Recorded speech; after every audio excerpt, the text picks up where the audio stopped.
Evil has a name.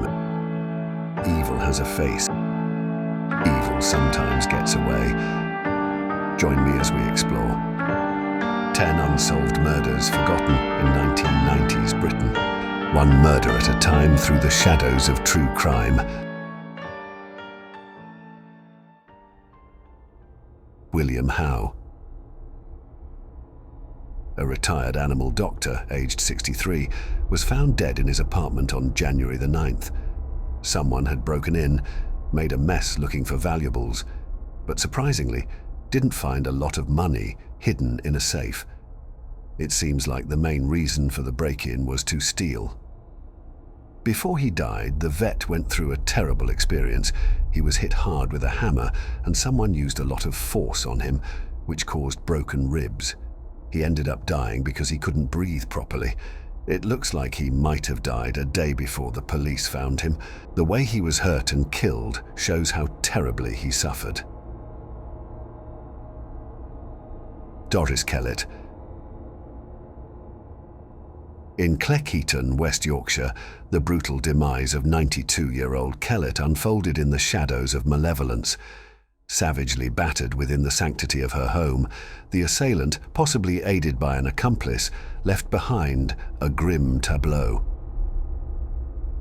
Earlier, a sinister duo, one brandishing a clipboard, engaged Kellett at her doorstep. An ominous encounter witnessed just 45 minutes before her lifeless form was discovered by her home help.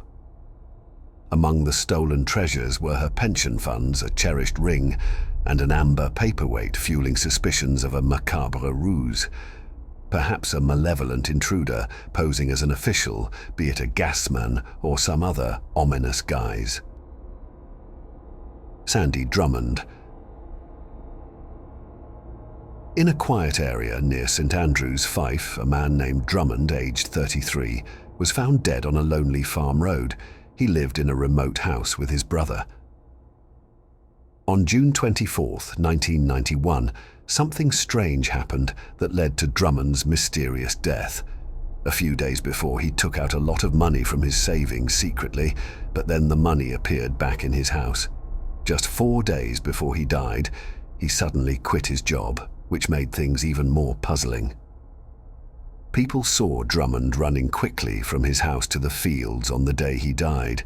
He was holding a strange blue sports bag, but it disappeared.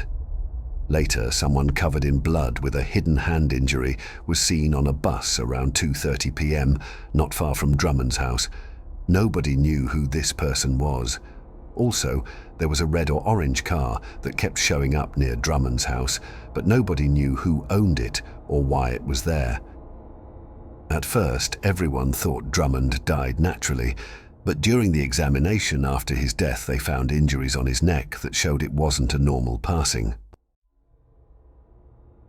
Brenda Cross. At an old shop called Anno Domini on Pimlico Road, a 73-year-old woman named Cross met a terrible fate on September 4th, 1991. She bravely fought someone who attacked her in the dark basement, but sadly couldn't survive the injuries. Even old tools from the shop became weapons in this tragic event. The owner of the shop was put on trial for Cross's murder, but things were uncertain. It seemed the owner might have been upset because Cross was leaving and there was no one to take over.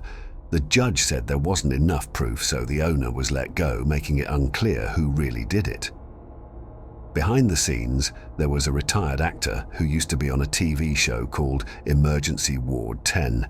He was dealing with a lot of stress because he owed a lot of money in rent, about $40,000, and was having trouble with a new lease. All these problems added to the drama of what happened to Cross. Helen Gorrie. In Merchistoun Hall in Horndean, a 15-year-old girl named Gorrie was found dead on August 2nd. She had been strangled in a terrible and evil act. It happened in the village where she lived, and it was an unfortunate event. Gorrie had planned to meet a 21-year-old guy named John Corcoran 3 nights before this tragedy. Corcoran was seen driving around the area in his car on July 29th. His actions seemed strange and made people uneasy. Gorrie got a call to meet him, which led to her tragic death. In court, Corcoran was found guilty of strangling Gorrie because she didn't want a relationship with him. Later, Corcoran was released early from prison in 2003 after serving only 3 years. This felt unfair to many people and added to the sadness for Gorrie. The police still believed Corcoran did it, but didn't have enough reason to reopen the case. So, officially, the case is not solved, and Gorrie's death remains a sad mystery.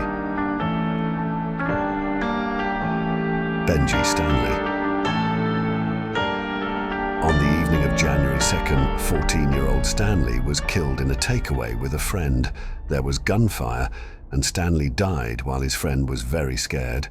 People thought maybe Stanley was involved in illegal drugs, but the police said that wasn't true. The police thought the shooter might have thought Stanley was someone else, a person involved in drugs, and that's why they shot him.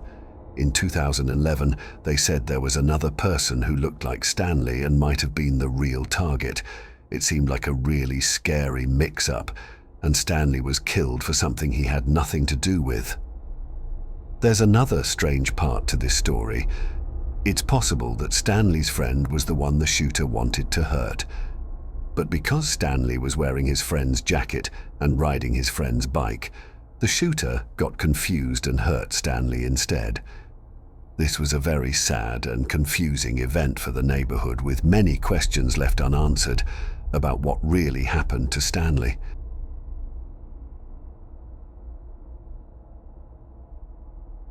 Arthur Brumhill. At a pet and garden centre on Wellingborough Road, a 76-year-old man named Brumhill was found dead after a brutal attack.